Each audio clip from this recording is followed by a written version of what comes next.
me, Sasha Denbright, and welcome to episode 6 of the 2025 season of You Got It Targeting. My gosh! Pretty interesting week of college football. We got a lot to recap. I actually got some things that happened to me this past weekend that's actually good in the sports world. My goodness. So let's start out with talking about some positives, guys. My gosh. I've mentioned on here how much, sports have sucked for me. I mean, the Braves did go on a big winning streak, but it don't matter. They're eliminated from the playoffs, so that sucks, pure nipples. The Titans, my gosh, I'm not even sure they're a professional football team. Suck pure garbage. And then we know Notre Dame started out 0-2, which is just devastating. But everybody knows that I like NASCAR. And my guy's Ryan flippin' Blaney. And he whipped everybody's tits at New Hampshire this past week. Locked himself into the round of 8. So now these next 2 races in this round, you don't even have to stress it because he's already locked into the next round. My goodness, what a dominating effort by Ryan Blaney. And that's why I like, wet burpage. Anyways, that's why I love NASCAR. It always seems to bail me out. When all the other sports are letting me down, my guy whips tits. So, anyways, let's get into some breaking news. Well, it's not really breaking at this moment, but my gosh. Mike Gundy gets fired from Oklahoma State. We got a question about that later, so we'll get into that a little more. But my goodness, he's given us some great lines, and he had a good run. But my goodness, Oklahoma State sucks pure nipples this year. There's a reason why he got fired. And then some more news. John Mateer, he's the Heisman frontrunner. Earl called him the best quarterback in the SEC. He ended up having to have surgery on his throwing hand. He broke some kind of a bone in there when they were playing Auburn. So he's going to miss about a month of football, which sucks. I don't know who Oklahoma's backup is. Maybe I should have done some research, but I don't have the time. But so that sucks. But let's get in to the recap. We didn't pick this game, but I just wanted to mention it. Notre Dame finally whipped some tits. 56-30 against Purdue. And a lot of people's going to be, oh, well, Purdue sucks, blah, blah, blah. It don't matter. We got things rolling. I think we're not going to lose another game this year, and we're going to win the national championship. So let's recap the NFL game. It was a great game, and I picked that one right. I picked the Detroit Lions to beat the Ravens on the road. Mike and Earl said, oh, we're going to go with the home team. We're going to go with the favorites. My goodness, they suck. Because the Lions won 38-30. Looked pretty dang good. Auburn versus Oklahoma. Me and Earl picked Oklahoma to win that game at home, and they did, 24-17. But my goodness, the referees sucked pure nipples in that game. Auburn really should have won it, but referees are garbage in that game. Next game, we all picked Utah to whip Texas Tech tits, and we had a great time saying that on the show last week. But let me tell you, Texas Tech didn't get any tits whipped. The only one that got whipped tits was, I'm just saying so much right now. Anyways, the only team that got tits whipped was Utah. 34-10. My goodness, I can't believe we all picked Utah to win that game. We figured it was at home and they got a good defense. Well, they didn't look that good. Texas Tech, I think, is pretty legit. I'm not going to lie. Even their starting quarterback got hurt. Their backup came in. My goodness, looked like peak Tom Brady. My goodness, Texas Tech's good. But speaking of not very good, Illinois, in our game of the week, Earl picked them. He said that the coach was the coach was going to have them to be the more physical team. The coach is fat and all this stuff. You know Earl, he knows nothing. And they got their tits blown back. 63-10. My goodness, wasn't even close. But me and Mike picked that one right. So if we go to the points, I gained 7 points this week. I'm in the lead. See, I knew it. Let me get a drink of water. I knew Earl would just blow it. My goodness, what an idiot. So I got 20. He only got 1 point this week. Everybody was like, even Jared Jimhauser in the questions last week talked about how he respected Earl, and he comes up this week with only 1 point. What an idiot. But anyways, he's got 19. Mike's still on the struggle bus. He only got 3 points, and he's got 11 total. My goodness, my co-hosts suck pure garbage. Anyways, let's give away some awards. Starting with, man, I got these wet burps and they're just pukage. Anyways, starting with my team of the week, I'm going to give it to the Indiana Hoosiers. My gosh! I mean, we were talking about this game being close and being a physical game, and Indiana just absolutely whipped booty cheeks, 63-10. So congratulations, Indiana. I can't wait to see them, see if they're actually legit this year. I want to see them play some better competition. But man, that was absolutely awesome. But let's give away some trash awards, starting with Oregon State. They're 0-4 this year. They played their rival Oregon, and I get you're not going to beat Oregon on the road because you suck. But they still lost 41-7. Nothing but a pure garbage showing in a rival game. So Oregon State sucks pure nipples.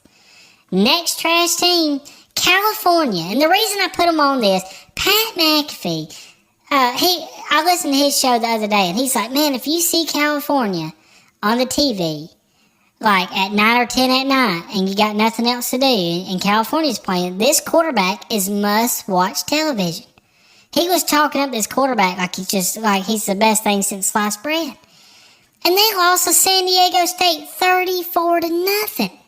So apparently that quarterback's not that good because, my goodness, San Diego State blew their nipples back.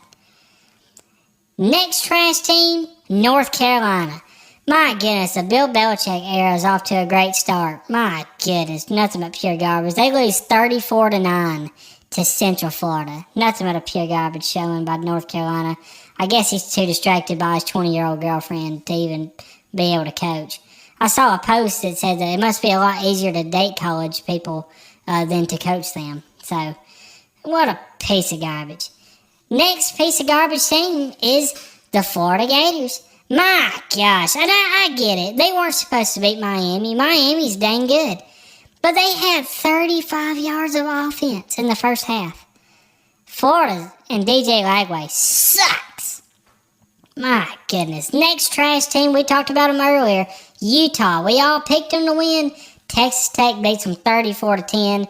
Utah didn't even get off the bus. Nothing but a pure garbage team.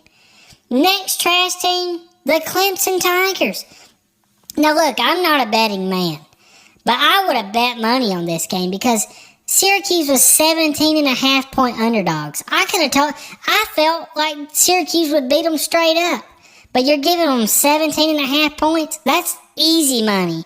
I wish I would have bet on that game because Clemson sucks. My goodness, they're garbage. They lost 34-21, and they did that. Syracuse did that with a backup quarterback there in the second half. And I think their quarterback's done for the season, if I heard that right. But my goodness, they even a backup quarterback can beat Clemson because they're nothing but pure garbage. But now, it's time for my absolute trash team of the week. My absolute trash team of the week goes to the Illinois, what are they even called? Fighting Illini? I think that's the name. Illinois sucks. My goodness. I mean, this was our game of the week. I was trying to figure out what would be the best game of the week. College game day was at Florida-Miami, and I was like, well, that sucks. Who would pick that game? Why not pick Illinois-Indiana? Apparently they got the right one because, my goodness, if that would have been the college game day game, and it was a blowout 63-10, my gosh. Just what a waste of time. I mean, I hate that our game of the week was nothing but pure garbage, all because Illinois couldn't even show up. Man, nothing but pure trash. But speaking of pure trash, let's answer some questions.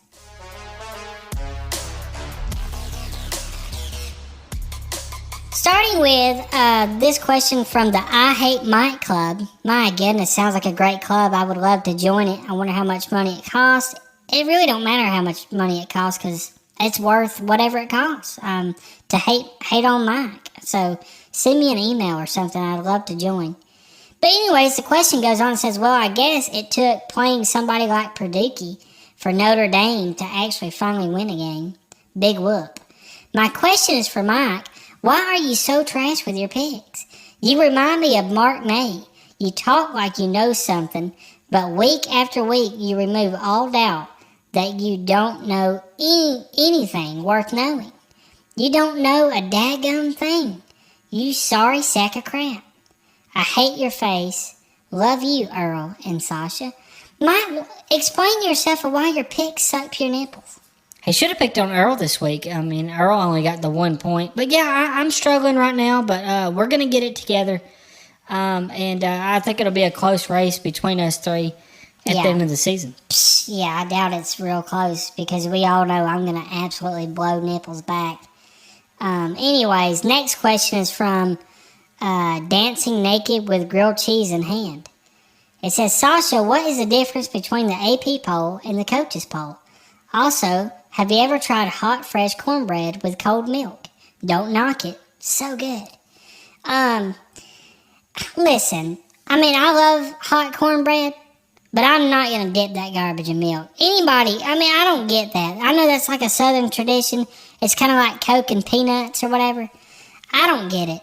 I mean, I'm not doing that, but I do love cornbread, definitely in some chili. Man, it's good. But the difference between the AP poll and the coaches poll, there's this awesome website called Google that you can actually Google these things and it gives you the answer. But anyways, the Associated Press is the AP poll, and it's basically a panel of sports writers and journalists that make up this poll. And then the coaches poll, well, is voted on by coaches at the FBS level. So the coaches poll, I feel like a lot of times is more accurate. The AP poll sucks. And there's this guy that I listen to his podcast about college football, and he hates the AP poll because, I mean, it really don't make sense a lot of times. And like Vandy's getting no love in the AP poll because they weren't ranked at preseason. Everybody, these teams that are ranked preseason, they give them special treatment. And then teams like Georgia Tech and Vandy that weren't ranked preseason, it's like they struggle to put them ranked high because they're like, well, they weren't ranked at the beginning of the year, so why would we put them top 10? It don't matter. It matters what you do on the field. So the AP poll pretty much sucks, but, you know, it's what we got to go by. But anyways, hope that answers your garbage question. Next question is from Sock Sauce. It says, what do you think about Gundy getting fired from OSU after 21 years? It says, where is his next landing spot? I think it's crazy, but there's a lot of these old school coaches that, I mean, look at Dabo Swinney, just falling apart. They can't keep up with the modern day college football. It's why Nick Saban got out. I mean, honestly, I think Nick Saban's a great coach, but he could have been like Dabo Swinney and just lost all control because this is a different era of football. And I think Mike Gundy just couldn't keep up with that. Yes, he's been there a long time. Yes, they've had some success. They've even came pretty close to making the college football playoff before. And but next landing spot, I don't know. You coach a team that long, I don't know. He might just take a break from coaching. I don't know. I still feel like he's fairly young, but I don't know. I hadn't really heard any rumors of where he could end up, or even if he wants to continue coaching. But it's going to be weird seeing Oklahoma State without him as a coach. So, next question is from Jared Jimhauser. It says, just when I started to respect Earl, he goes and drops a turd this week. I bet $10,000 that Illinois would beat Indiana, and they lost by 50. What a joke. Earl, I guess Jared Jimhauser is going to be coming at you for 10 grand. Well, Jared Jimhauser, I'm sorry that you bet, 10 grand. That's a lot of money. And if you want to blow 10 grand, I need a car. Me and Franny's still driving around in her grandpa's station wagon. So, if you got another 10 grand, I'll gladly take it. I mean, you really, if you're going to bet on sports, you should be a little bit more responsible and just throw a couple dollars here and there at something. But $10,000, I really wouldn't. There's no bet in the world that I would take. That's going to cost me $10,000. So, Jared, I would seek some help. I would definitely seek help. If you're taking advice from Earl, that's enough to see a therapist right there. That's nothing but pure garbage. And Jared Jimhauser, he pretty much sucks. Next question is from Butt Butter. It says, I'm pretty sure your stepson was the head referee in the Auburn-Oklahoma game. Yeah, we kind of touched on that. I mean, some of the worst refereeing I've ever seen in my life. Terrible missed pass interference call. There was a couple other just blunders that really turned the game and took points away from Auburn. Yeah, my stepson, he's pretty dumb. So I think he would have been on par with those referees in that game. Just absolutely terrible. Next question is from Cube Water Research Team. My goodness, they've been just wearing out the emails. It says, hey, Sasha, we are excited about a new lead. Here we go. It's off the coast of Maine.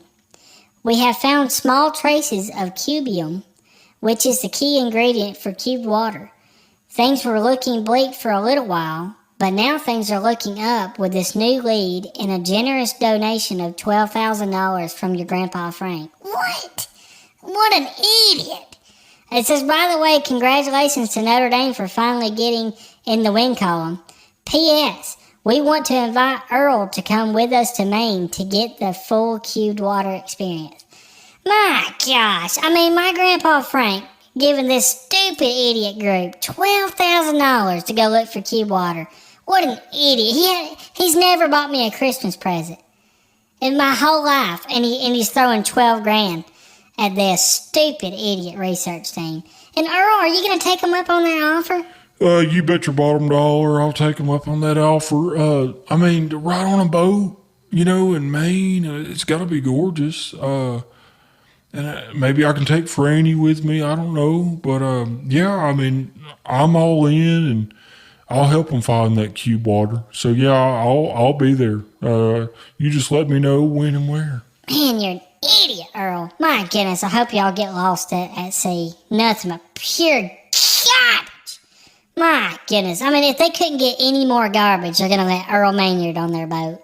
My goodness, that ups their garbage level. My goodness. Let's get on to Week 5 picks.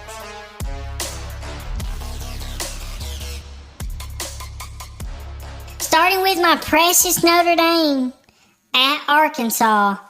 My goodness. I mean, we're back. We're clicking. And yes, this is on the road. Arkansas just lost to Memphis like a piece of garbage. We're going to go in there and blow their nipples completely back. I'm not sure you're going to blow nipples completely back. I think Arkansas is a pretty good team. Definitely should have won that game against Memphis.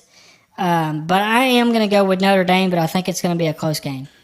Sasha, I hate to let you down because usually I pick Notre Dame with you, but apparently I didn't bring them any good luck when they played A&M. I think I'm going to go with Arkansas here. I think they got enough talent. I think they're mad at themselves for losing to Memphis, and I think they're going to play a good game. I'm going to pick them at home. My gosh. Yeah, I hope the boat sinks with you on it when you go because you're nothing but pure garbage and I hate your guts. Next game we're going to pick. I can't even think straight because I'm so mad at Earl right now. But it's LSU at Ole Miss. Both of these teams are 4-0. LSU's got a great defense, but their offense is still not clicking. I think their offense pretty much sucks pure garbage. I'm going to take Ole Miss. I'm going to go with LSU. I think their defense is going to get the job done. They got a 6'3" corner and like a 6'5" corner. Just freak athletes on that defensive side of the ball. I don't think they have to score that much because I think they're going to shut down Ole Miss with that defense. So give me the Tigers. I'm going to agree with Mike. I'm going to take LSU. The defense is great, and I think it's about time that LSU offense finally clicks a little bit. So give me LSU. All right, well, this next game I think is a certified tit slapper. My gosh, Alabama and Georgia. We know every time these teams get together, my goodness, that gives us a great game. But last year, I remember thinking, oh, Alabama's got a little bit of an off year. Nick Saban's gone. I think Kirby Smart's finally going to beat Alabama. And guess what? Georgia still couldn't beat Alabama when Alabama couldn't even beat Vanderbilt. They couldn't beat a crap Oklahoma team. And Georgia still couldn't get it done last year. And I know they're at home and all this garbage, but they're barely even favored by just a few points, even being at home. I think Alabama goes in there and whips nipples off of Georgia. I agree. I've lost all faith that Georgia can beat Alabama. Until they can prove that to me, I'm going to pick Alabama every time. I'm going to take Georgia here. I mean, I'm with y'all. My gut wanting to say Alabama, but if y'all both are going to pick Alabama, I'll pick Georgia. All right, it is time for you call that targeting game of the week. Number 6, Oregon at number 3, Penn State. My goodness, this should be a good game. The Truck Burns AI predictor has Oregon with an A offense and a B+ defense. And it has Penn State with a B offense and an A defense. It's given Penn State a 56% chance to win with a score of 27-24. My gosh, I think this is going to be a great game. It's going to give us a great idea of where both of these teams are at because I feel like both of these teams are not tested yet. But I am going to go with Oregon. I don't trust Penn State in these big games. And I know it's home field. My goodness, home field at Penn State don't scare me at all. I think Oregon wins this game pretty easily. I'm going to have to disagree with you. I think this, home field advantage is going to be huge for Penn State in this game. I think they got the better quarterback. I trust the coaching a little bit more. I know James Franklin's let us down some, but he's got some experience with this team. I think this is the best team that he's had at Penn State since he's coached there. I think this is, if they're going to win the national championship, this has to be the year to do it. And it starts with winning this game. I'm going to go with Penn State. Well, I think Penn State has, about as much of a chance of catching a fart in a bottle and sniffing it and still smelling it 6 months later than winning this game. It's sad because I like Penn State. I don't know if it's, the plain white helmets or what it is. Maybe it's the whiteout games or, the crowd cheering, we are Penn State. I don't know what it is. I always find myself cheering for Penn State. I'm going to find myself cheering for Penn State this weekend. And I like Oregon, and Oregon's got cool jerseys, and I don't have a problem with Oregon, really. I mean, they're a fun team, and the Ducks, cool. He's a cool mascot, and I look up to him and respect him. But I'm going to be cheering for Penn State, but I can't pick them. They just let me down too much, so I'm going to pick Oregon. All right, there's the picks, guys. We appreciate you listening this week. Hope you enjoyed the show, and we'll catch you next time.